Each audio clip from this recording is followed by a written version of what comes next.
Hi, praise the Lord. இன்னைக்கு பார்க்க போற வசனம் என்னன்னா, சங்கீதம் 34ஆம் அதிகாரம் 14ஆம் வசனம். தீமையை விட்டு விலகி நன்மை செய், சமாதானத்தை தேடி அதை தொடர்ந்து கொள். இந்த வசனத்தை பார்க்கும்போது தீமையை விட்டு விலகி நன்மை செய், சமாதானத்தை தேடி அதை தொடர்ந்து கொள்.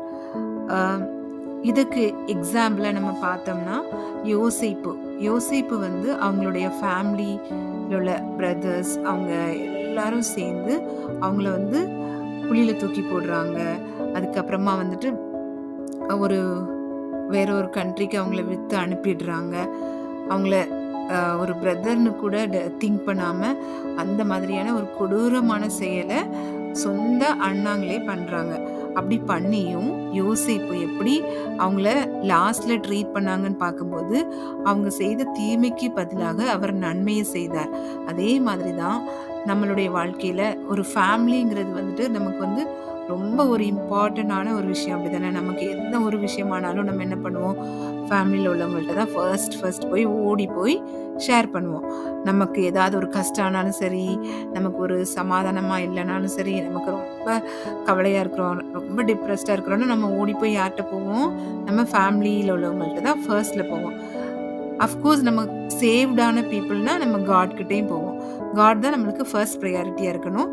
ஆனால் ஃபேமிலி வந்து காட் நமக்கு கொடுத்துருக்குற ஒரு ரிலேஷன்ஷிப் இந்த வேர்ல்டில். அப்படி தானே? அப்படி இருக்கிற ஒரு ஃபேமிலியே யோசேப்புக்கு விரோதமாக அவங்கள வந்து குழியில் தூக்கி போடுறாங்க. அவங்கள என்னெல்லாமோ பண்ணுறாங்க, கொல்றதுக்கு ட்ரை பண்ணுறாங்க.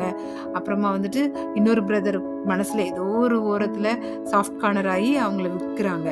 ஸோ இந்த மாதிரி ஒரு சூழ்நிலையிலையும் கூட யோசேப்பு தள்ளப்பட்டாலும் யோசேப்பு வந்து அவங்களுடைய பிரதர்ஸ்க்காகவோ அவங்க அப்பா அம்மாவுக்காகவோ வேண்டி ஒரு நாளும் தீங்கு நினைத்ததே இல்லை.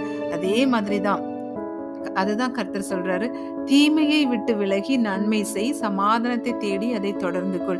எப்படி யோசேப்பு அவங்களுடைய ஃபேமிலி மெம்பர்ஸ் அவங்களுக்கு துரோகம் பண்ணினா கூட அவங்கள லவ் பண்ணாங்களோ, அதே மாதிரி நம்மளுடைய வாழ்க்கையிலையும் நமக்கு வந்து குடும்பத்தில் உள்ளவங்களா இருக்கட்டும், அல்லது ரிலேட்டிவ்ஸா இருக்கட்டும், அல்லது சொந்தக்காரங்களா இருக்கட்டும், யாரா இருந்தாலும் லைக் நம்மளோட ஃப்ரெண்ட்ஸா இருக்கட்டும், யாராவது ஒருத்தங்க நமக்கு தீமையான காரியங்களை செய்திருந்தாலும் நம்ம அவங்கள மன்னிச்சு அவங்களுக்கு நன்மை செய்யும்போது கர்த்தர் நம்மளை பார்த்து கொண்டே இருக்கிறார்.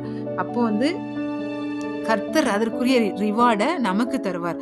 ஆனா வந்து ரொம்ப கஷ்டம்தான். நமக்கு வந்து ஐயோ, துரோகம் பண்றது எவ்வளோ ஒரு பெரிய விஷயமா இருக்கும், அது ஏத்துக்கவே முடியாத நிலைமையில இருந்தாலும் கர்த்தர் அதை வந்து மன்னிக்க சொல்லியிருக்கிறாங்க. ஸோ இந்த நேரத்துல நமக்கு நம்மளே நமக்கு